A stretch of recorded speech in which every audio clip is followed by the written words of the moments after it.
আজকে এমন একজন ব্রাজিলিয়ানের জন্মদিন যিনি তার ক্যারিয়ারে সব কিছু অর্জন করেছেন except international FIFA world cup. So এই ভদ্রলোক 2016-তে রোমাতে যোগ দেন এবং রোমাতে যোগ দেওয়ার পর যেই চমৎকার একটা বিষয় ঘটে যায় সেটা হচ্ছে যে এই ভদ্রলোক 2017-18 সিজনে the best goalkeeper of the year হয়ে যান। এবং তার যখন এরকম অ্যালিট পারফরমেন্স চলতেছিল, একের পর এক ম্যাচে চমৎকার সব পারফরমেন্স উপহার দিচ্ছিল, তখন লিভারপুল তাকে 72 মিলিয়ন ইউরো দিয়ে দলে ভেড়ায়, যেটা তাকে বানিয়েছে the most expensive goalkeeper of all time.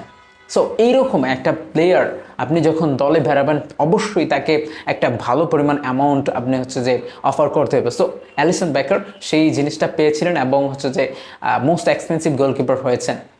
And তখন থেকে হচ্ছে যে আপনার এই অ্যালিসন বেকার লিভারপুলের